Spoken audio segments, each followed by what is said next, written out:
Alright, ladies and gentlemen, I'd also like to invite on stage Dr. Shekhar Salkar and the Secretary of Health to please join us on the dais. Dr. Badwe as well. We're really honored to have you here with us. A warm welcome to you.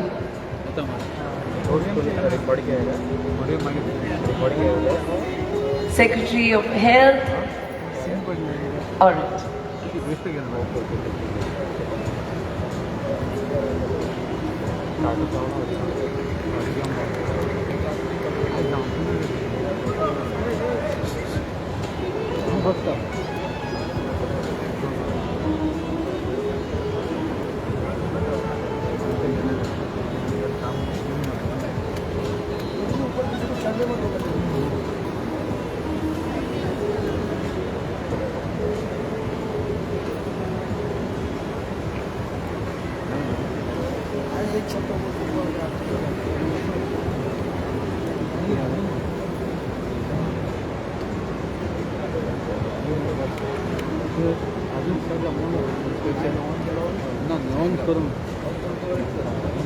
Ladies and gentlemen, at this moment we are reminded of the vision, collaboration and support of all these esteemed dignitaries whose presence here today marks a historic moment in bringing this summit to life. Thank you all for being here.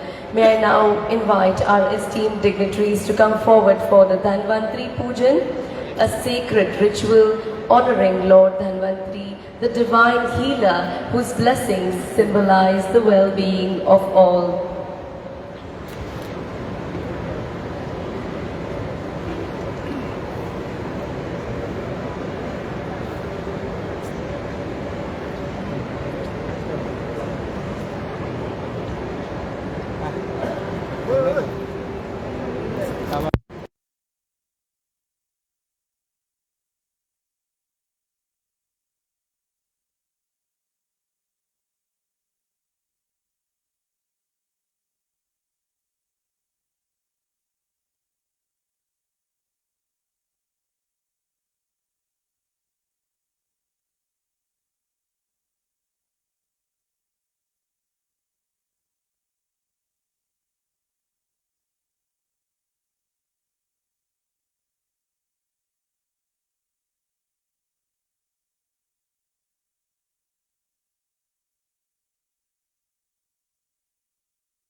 Namami धन्वन्तरिमाते देवं सुरासुरे वन्दितपादपद्मम्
and all present here, especially all the dignitaries.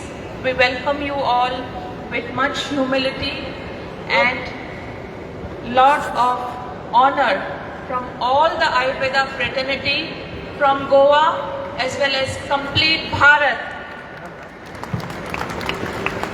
Respected dignitaries, our chief guest for today, Shri Dr. Pramod Sawant, Honorable Chief Minister of Goa, Param Puja Acharya Balkrishnan Ji, today's keynote speaker, Managing Director, Patanjali Yogpeeth, Shri Sadanand Tanawade Sir, Rajya Sabha Member, Guest of Honor for today, Managing Director, Professor P.K. Prajapati, Director, All India Institute of Ayurveda, our Mrs. Pratima Dhon, GCCI President, Shri Dr. Shekhar Sarkar, Director and Chief Consultant at Manipal Hospital, our Chief Secretary, Kandevalu Sir, Government of Goa, and Dr. Rajendra Badwe, former Director of Tata Memorial Hospital, Dr. Meenal Joshi, Deputy Director, Ayush, and all our esteemed scholars, honored guests, ladies and gentlemen. It is my proud privilege to welcome you all to the All India International Ayurveda Wellness Expo and Summit, a global conference celebrating India's timeless science of healing and holistic well-being. Ayurveda reminds us, Swasthasya Swastha Rakshanam Aturasya Vikara Prashamanam. To preserve the health of healthy and to alleviate the ailments of the diseased. This profound principle lies at the very heart of today's gathering.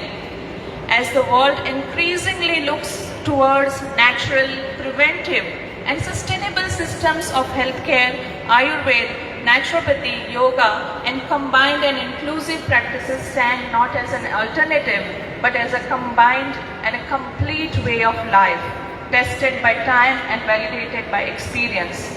This summit brings together visionaries, researchers, practitioners, policy makers, and industry leaders from across the globe, united by a shared purpose to take Indian system of medicine and wellness from ancient wisdom to global relevance. Today we are deeply honored by the presence of Param Puja Shri Balkrishna Acharya Ji. Acharya Ji is not only a towering figure in the revival and global propagation of Ayurveda, naturopathy and yoga, but also a living embodiment of the values it teaches us: discipline, simplicity, service and dedication to humanity. Through his relentless efforts in research, foundation, education and indigenous innovation, he has played a historic role in bringing Ayurveda from the pages of classical texts into the daily lives of millions. Acharya Ji, your vision has inspired a generation to reconnect with India's traditional knowledge systems with pride and scientific rigor. It is a matter of great honor and gratitude for all of us to welcome you amidst us today. We extend to you our warmest and most respectful welcome. Other than this, we have our guest speakers. We have amongst us our Lok Sabha member, Shri Narendra Sawaikar Ji.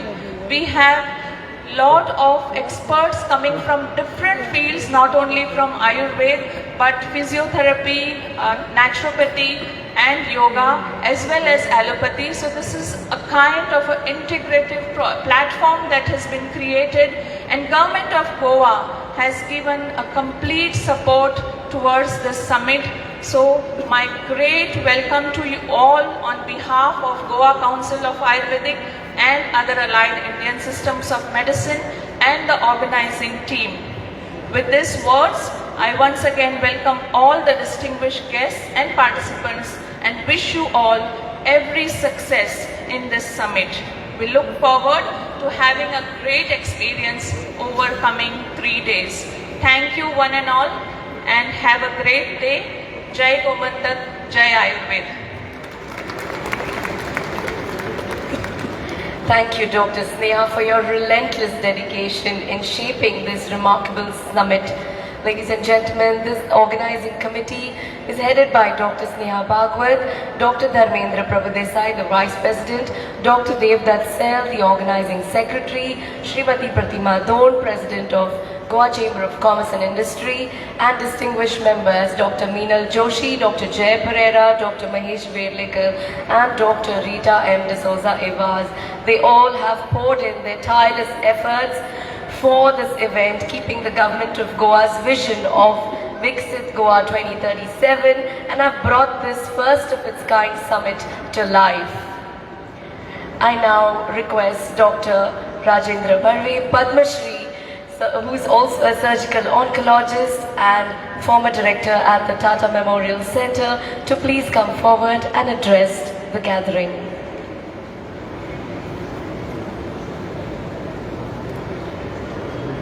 Honorable Chief Minister, Swamiji, dignitaries on the guests and friends. It is indeed a pleasure to be here in Goa for two reasons: the affection that this land exudes, but more importantly, what is important is that cancer, my specialty is cancer, so I will speak about cancer. Cancer in Goa as well as in rest of India is much less than what it is in the West. So there is something good about it. To give exact numbers, in Goa it is about 90 per 1 lakh population per year, and this number in United States is 370 per 1 lakh population. So almost 3 or 4 times more than what we have. But good part of it is almost 70% of our cancer is preventable, and lot of prevention comes out of Ayurveda, our lifestyle, and I personally feel that we should have pride in what we have. Imagine that 100 number or 90 number can be reduced by 2/3 by following what we have been following for last so many years, what our ancient traditions and knowledge tells us as it is in Ayurveda. While talking to the Chief Minister as well as Swamiji, it just stumbled upon me that the intestinal cancer is quite common in this part of the country, which is not very common in many other parts because of the amount of non-vegetarian diet that we have. It's not bad to have it, but one non-vegetarian with little vegetables in it, by the side there is a koshimbir by the side of it, and there is spices. All that improves the outcome to a great extent and reduces cancer. So there is traditional goodness that needs to be brought in. This kind of conference I find is of great importance because all of us, if we have problem, we run to an allopathic area. I am an allopathic doctor. We go to an allopathic place. Why does that happen? Why can't we just stick to our own traditional medicine? And the reason is very simple. We need to have data which supports the solidness with which our medicines can cure. And it is for this purpose I had requested the Chief Minister, and he had readily agreed that we should have a combination wherein an allopathic specialist and an Ayurvedic specialist sits across the table to decide what is best, documents that the results are excellent, those results published, we will put our own medicine on the pedestal. I very strongly feel in today's medicine that I practice in an allopathy, a small benefit costs lakhs of rupees. And that is where the problem is. Our medicine is cheaper, it is effective, and we need to prove it. It is as good as what the West is. I have huge pride in being Indian and in Indian tradition of medicine. Thank you very much.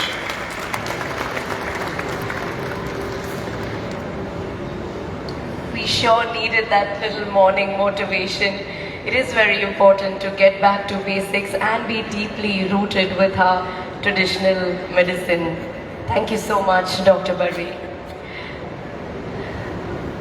Ladies and gentlemen, ये हमारे लिए अत्यंत गौरव और सौभाग्य की बात है कि हम भारत की प्राचीन ज्ञान परंपरा के प्रेरणादायी नेतृत्वकर्ता, प्रतिष्ठित विद्वान और मार्गदर्शक पतंजलि आयुर्वेद के प्रबंध निर्देशक परम पूज्य आचार्य श्री बालकृष्ण जी आज हमारे बीच में है। ये हमारे लिए बहुत बड़ी सौभाग्य की बात है। As we all know that Acharya Ji is a renowned authority in Ayurveda, Yoga, Sanskrit and medicinal plant sciences, deeply rooted in the Guru Shishya tradition. Under his visionary leadership, Patanjali Ayurveda Limited has grown into a major enterprise firmly anchored in Ayurvedic principles, ethical practices and indigenous knowledge systems. His initiatives through institutions such as the Patanjali Yogpeeth, Patanjali Research Foundation, Patanjali Foods Limited, the University of Patanjali and Acharya Kulam have touched and transformed lives of millions, integrating health, education, research and holistic well-being. Through expansive outreach programs, he has championed free yoga services, primary Ayurvedic health care centers, large-scale community wellness initiatives, redefining how holistic health is practiced and accessed both in India and across the globe. Recognized among India's top 50 most influential personalities, Acharya Shri Balkrishna Ji has been conferred with multiple honorary doctorates and prestigious accolades, including the 2025 honorary degree of philosophy, the honoris causa, in recognition of his outstanding contributions to Ayurveda and education. Ladies and gentlemen, please join me in welcoming with a thunderous round of applause the keynote speaker for today, Param Pujya Acharya Shri Balkrishna Ji.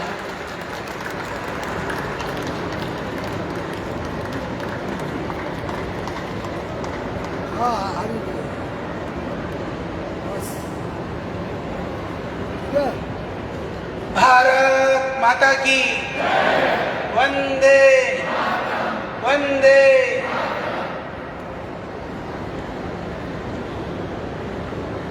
Goa की पवित्र भूमि,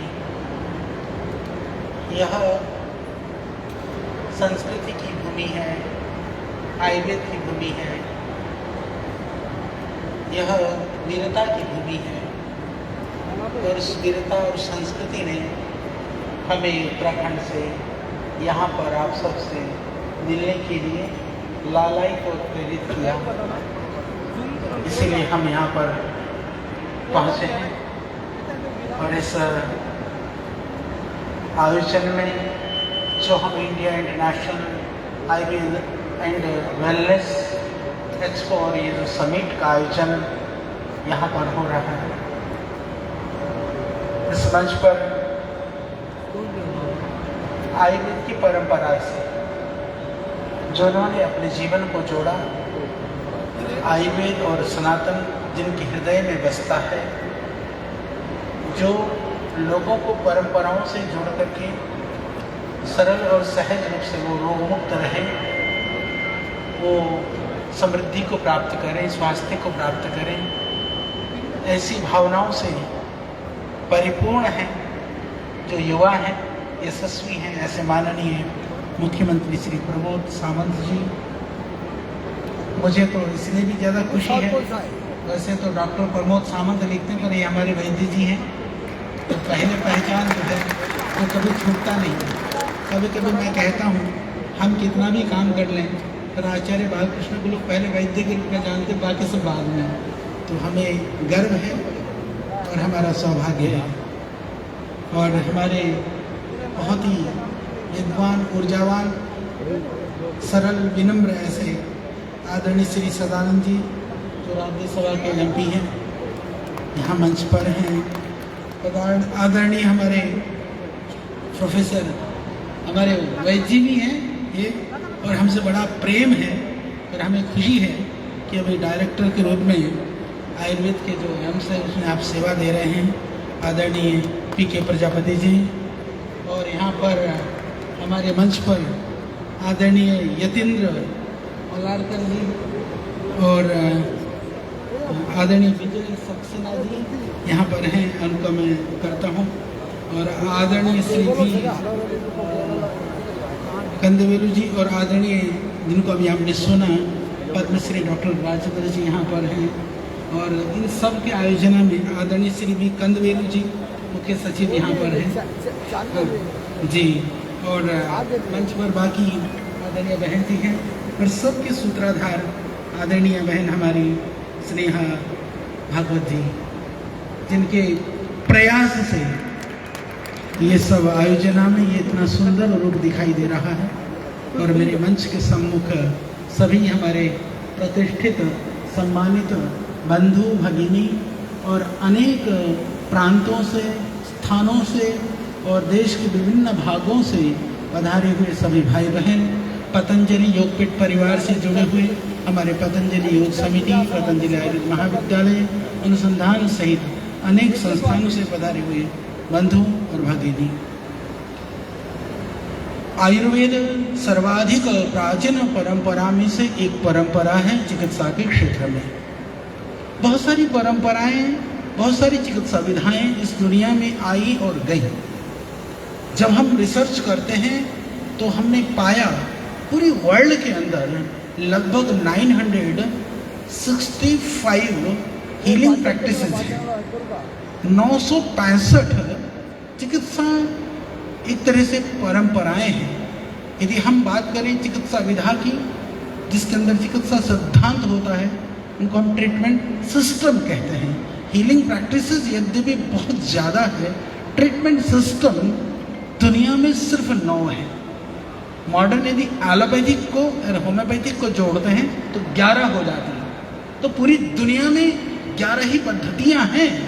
और उसमें बड़ी बात क्या है कि भारतवर्ष एक ऐसा देश है जहाँ पर उन 11 पद्धतियों में से आप ये मानिए कि 6 पद्धतियाँ हमारे देश के अंदर हैं।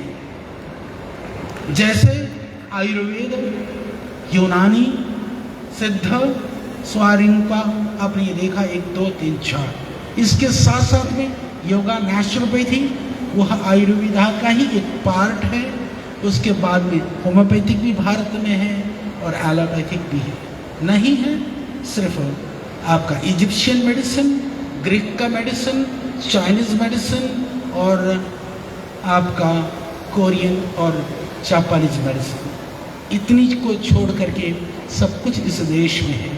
यानी जिस देश ने पूरी दुनिया को चिकित्सा विज्ञान से जोड़ा, पूरी दुनिया की पद्धतियाँ हमारी पद्धति से प्रभावित हुई, यह कार्य पतंजलि बड़े रूप में काम कर रहा है। बहुत इसके ऊपर हम रिसर्च का काम कर रहे हैं। लगभग 500 से ज़्यादा रिसर्च साइंटिस्ट, डॉक्टर्स इसके ऊपर काम कर रहे हैं।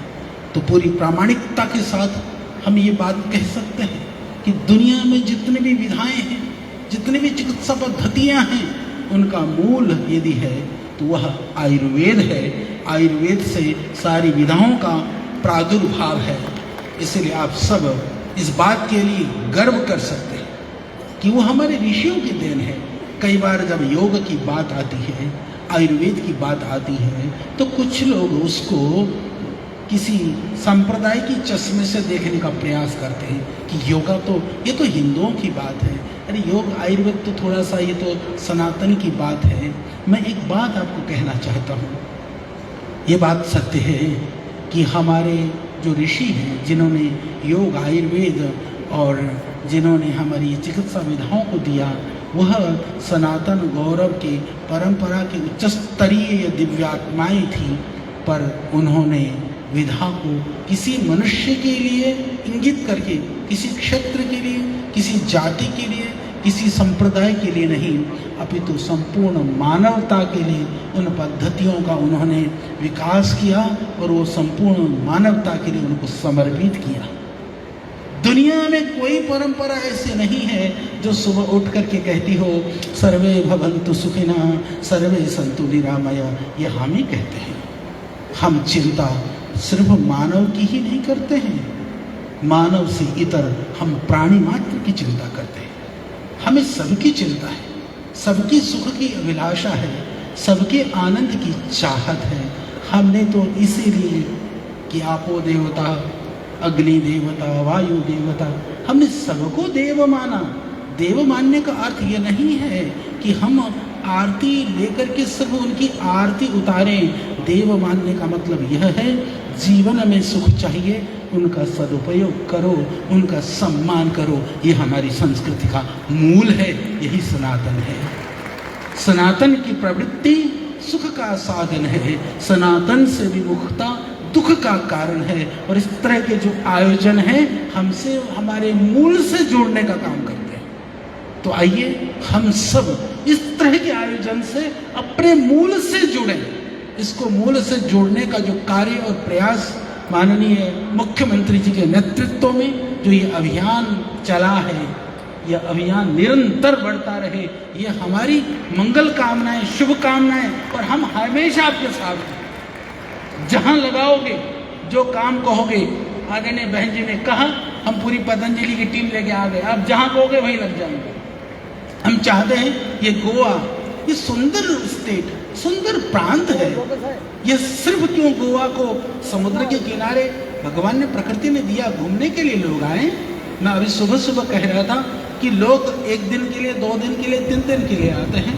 जैसे केरला में जाते हैं तो नॉर्मली, पीछे अभी एक कॉन्फ्रेंस हो रहा था, उसमें वो कह रहे थे कि लगभग 15 दिन 18 दिन लोग ठहरते हैं। यहाँ का एवरेज रेशो निकलवाओगे आप तो मुझे लगता है 2-3 दिन निकलेगा। तो यदि आप वेलनेस को, आयुर्वेद को बेहतरीन जोड़ देते हैं तो जो पर्यटक आया है, यदि उनको रुकने का टाइम यदि दुगुना आप कर देते हैं तो दुगुना प्रांत की आय की वृद्धि होगी। यहाँ से सिर्फ पाश्चात्य का प्रभाव नहीं, यहाँ से सनातन का गौरव भी लेकर के वो आदमी जाएगा, ये हमें पूरा विश्वास है। और इस क्षेत्र में आपके माध्यम से वो काम हो सकता है, क्योंकि आपके हृदय में सनातन बसता है, उसका गौरव का भाव आपके मन में है, वो स्थापित हो सकता है। खुशी की बात है, आदरणीय हमारे डॉक्टर साहब राजेंद्र जी हमें मिले। ये बहुत वरिष्ठ चिकित्सक हैं, पद्मश्री हैं, पर इनके मन में जो भाव है, अभी हम काफ़ी रिसर्च के लिए भी साथ में काम भी करने वाले हैं, बात हो चुकी है। आप कह रहे थे कि कैंसर कम है गोवा में, खुशी की बात है, पर मैंने सुना कि डायबिटीज को ज़्यादा है। तो यही दुख की भी बात है, क्योंकि हमने सुना कि लगभग यहाँ पर हर चौथे व्यक्ति को डायबिटीज है और दूसरे तक की होने की संभावना है। तो खुशी भी मनाइए पर सावधान भी हो जाइए, ये दोनों ही बातें हैं। क्योंकि हम नकारात्मक बात नहीं कहते हैं, पर हम आपको सजग जरूर करते हैं, सावधान जरूर करते हैं। तो इसका आप ध्यान रखिए। योग सहज प्राप्त है। श्रद्धेय स्वामी जी के प्रयास से पूज्य स्वामी जी ने पूरी दुनिया में आज 100 करोड़ से ज़्यादा लोगों तक स्वामी जी ने योग पहुंचाया है। क्या आपको पता है कि सारी वर्ल्ड में जितना पॉपुलेशन है, यदि सारी धरती में यदि कोई ऐसा शब्द है जो उसका बेसिक मीनिंग सबको पता है तो योगा शब्द है। क्या आप किसी को बोलोगे योगा मीन्स, तो ये कह देगा श्वास लेना, छोड़ना और 2-4 टांगे उठाना, इतना तो सबको पता है। ऐसा कोई दूसरा वर्ड नहीं है जिसका मीनिंग सारी धरती को पता हो। तो जिसका सारी दुनिया को पता चल गया और आप बेखबर रहें, ऐसे कैसे हो सकता है? तो आप योग करिए, प्राणायाम करिए। और योगा की हमारी टीम है, बहुत बढ़िया टीम है। माननीय मुख्यमंत्री जी काम लेते हैं, इनसे और काम ले लो आप। ये सब सेवा के लिए तैयार है हमारे भाई बहन। तो यहाँ बढ़िया सेवा का, योग का काम चल रहा है। तो इसीलिए जो शक्ति है सनातन की, हमारी परंपराओं की, तो जो मधुमेह है, डायबिटिक जैसी जो बीमारियाँ, वो रिवर्स हो सकती हैं आराम से। पतंजलि उसका बेहतरीन उदाहरण और मॉडल है। तो आप प्रतिदिन योगाभ्यास और प्राणायाम करिए। माननीय प्रधानमंत्री मोदी जी ने उस योग को यूएनओ में ले जा करके उसको प्रामाणिकता का एक तरह से स्टैंपिंग करने का, ठप्पा लगाने का काम किया। ये भी एक बड़ा काम था, क्योंकि कई बार लोगों को लगता है कि हम करते हैं, पर शायद बाहर दुनिया करती है कि नहीं करती है। अरे भाई, दुनिया कर रही है। अब तो चेतो, अब आंखें नहीं खुलेंगी। मैं आपको कहता हूँ, आयुर्वेद के ऊपर भारत से ज़्यादा बहुत सारी संस्थाएं काम कर रही हैं। और एक और आपको सावधान करके जाता हूँ, अभी योग के ऊपर विदेश के अंदर कुछ संस्थाएं ऐसा काम कर रही हैं कि वो यह सिद्ध करने का प्रयास कर रहे हैं कि वो कहने वाले हैं कि योगा का जो उद्गम है, योगा की जो भूमि है, वो भारत नहीं है, योग तो यूरोप से पैदा हुआ है। तो यदि आप सोते रह गए ना, जैसे हमारे बासमती, हमारे नीम, हमारे हल्दी, ये पेटेंट कराने के पीछे लग गए ना, ऐसे कहीं आप हाथ मलते नहीं रह जाना कि दुनिया योग कर कर के लाभ ले लें, पेटेंट ले ले और फिर हम बाद में फाइटिंग करते फिरें। इसके लिए पहले ही सजग होना होगा। और इस तरह के आयोजन में जब एक विधा के, एक भाव के हजारों लोग इकट्ठे होते हैं तो सबकी ऊर्जा भी बढ़ती है, सबके मन में उत्साह भी बढ़ता है, सबको प्रेरणाएं भी मिलती हैं। यहाँ पर बहुत सारे सत्र होंगे, सेशंस होंगे, अलग अलग एक्सपर्ट्स आपको बहुत कुछ बताएंगे। यहाँ से सीखिए, समझिए, समझ कर के जीवन में उतारने का प्रयास भी करिए। जरूरी है जीवन में आगे बढ़ने के लिए इन विधाओं से जुड़ना। तो मैं आपसे यही निवेदन कर रहा हूँ कि हम समझे तो सही। देखिए, आपको बोध होता है कि आग में हाथ देने से हाथ जलेगा, कोई हाथ देता है क्या? यदि हमें बोध हो जाए कि हम यदि योग और प्राणायाम करते हैं तो हम निरोग रह सकते हैं, तो कोई बीमार रह सकता है क्या? यदि आप बीमार हैं तो विश्वास में कहीं कमी है। तो आज यहाँ से उस विश्वास को अपने अंदर धारण करो, उस विश्वास को यहाँ से लेके जाओ।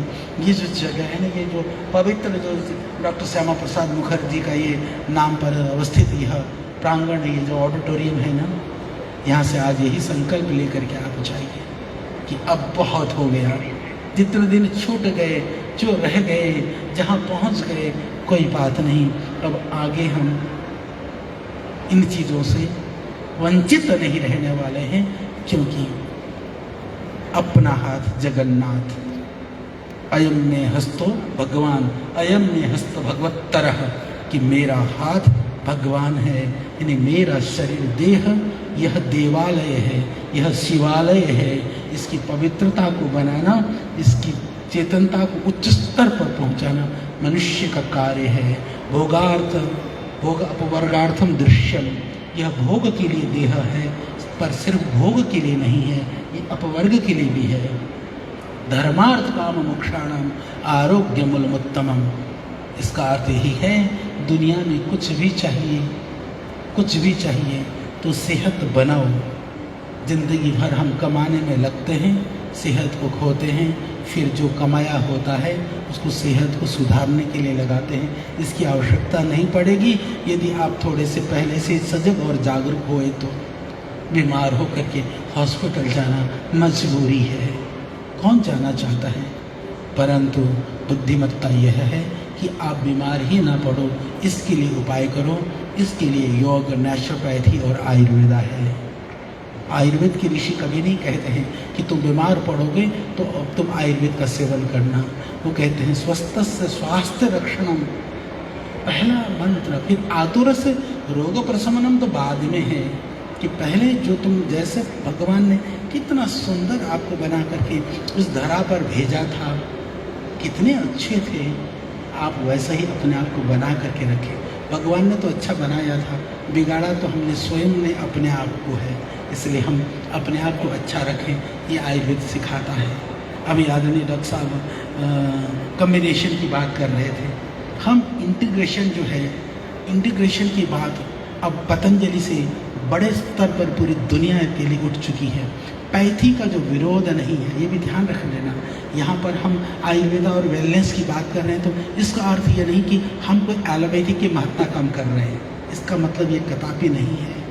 पैथियों का अपना सामर्थ्य है, पैथी की अपनी आवश्यकताएं हैं, परंतु वो पैथियाँ जब हमारे पेट में जाती है ना, पैथी नहीं रहती है, सिर्फ बायोकेमिस्ट्री काम करती है। ये बात तो सही है। इसलिए हर विधा में रिसर्च भी जरूरी है। तो पतंजलि एविडेंस बेस्ड मेडिसिन के रूप में आयुर्वेद को स्थापित करने के लिए बड़ा काम कर रहा है।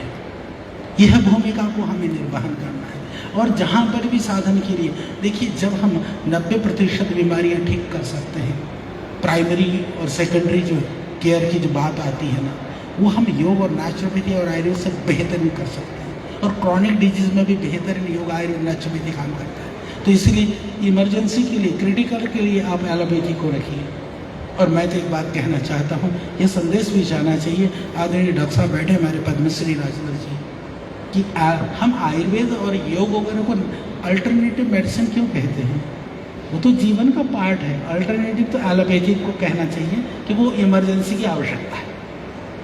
तो ये संदेश भी आप यहाँ से लेकर के जाइए। तो अपने जीवन को ठीक करो। अल्टरनेट कहते ही हमारे को ना उदासीनता आ जाती है, वो चेतनता खत्म हो जाती है, हम लापरवाह हो जाते हैं। वो जीवन का मुख्य अंग समझ करके जाओगे ना तो लापरवाह खत्म हो जाएगी। लगेगा ये तो मेरा मुख्य अंग है। जैसे आपको सुबह उठ करके नाश्ता करना ज़रूरी है, वैसे सोचो सुबह उठ करके आपके लिए योग करना ज़रूरी है, खाना ज़रूरी है, तो उसके में थोड़ा सात्विकता भी हो तो और बेहतर है। तो ये प्रतिदिन ज़रूरी है। अब ऐसा सोचें, हम कभी कभी कहते हैं कि बद परहेजी सप्ताह में 1 आध दिन करने से चलो चल जाता है आयुर्वेद से, पर यहाँ तो उल्टा है। 7-6 दिन बद परहेजी करता है आदमी, सोचता है एक दिन आज हम सात्विक खाएंगे, आज नॉनवेज नहीं खाएंगे, आज तले हुए नहीं खाएंगे। उसको उल्टा कर दो, 6 दिन सात्विक हो जाओ, एक दिन तले भुने खा लो तो चलेगा, नहीं तो नहीं चलेगा। तो यह एक सुंदर प्रयास के लिए मैं भूरी भूरी आपकी इसके लिए मंगल कामनाएं देता हूँ, शुभकामनाएं देता हूँ। और कल प्रातःकाल परम श्रद्धेय पूज्य स्वामी जी भी आएंगे, आप सब आना। योग कहाँ कराने वाली है बहन जी? सुबह क्यों? योग सेतु जहाँ है वहाँ पर योग होगा, तो सब आना। जो बाहर से आए हैं घर वालों को तो नहीं बुला सकते, पर जो गोवा के हैं, लोकल हैं, कम से कम अपने साथ 5-5, 10-10 लोगों को लेकर के आना। कल अच्छा मौका है और हम भी यहाँ कल भी हैं, हम आनंद लेंगे, परसों तक हैं। आप सब आनंद लीजिए, सबको बुलाइए। और मैं कहता हूँ कि इस आयोजन से, देखिए मीडिया के बंधु भी यहाँ पर हैं, कई बार होता है कि ये आयोजनों से क्या होगा।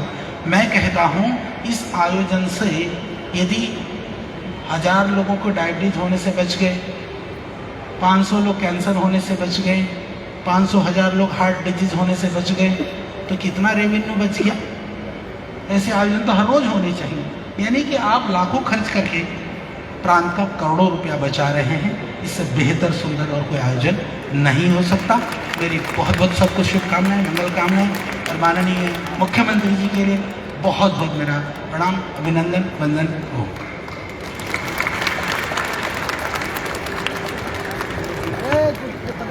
That indeed was some lovely food for thought for all of us.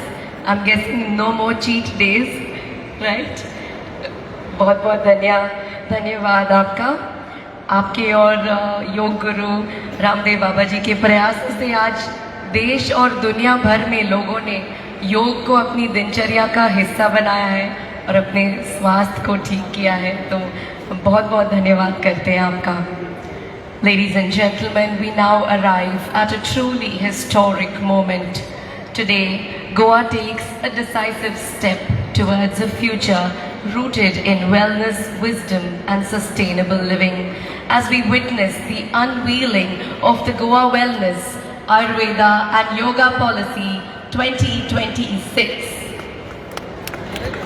May I request Dr. Pramod Sawant, the Honorable Chief Minister of Goa, along with our esteemed dignitaries on the dais, to kindly unveil the policy.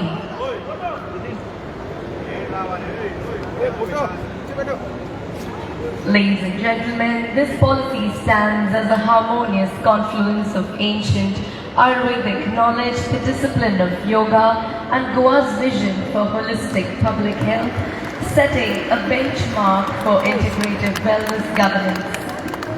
As this policy is unveiled, we mark not just the launch of a document, but the beginning of a movement, one that nurtures preventive healthcare, mindful living, and global leadership in wellness.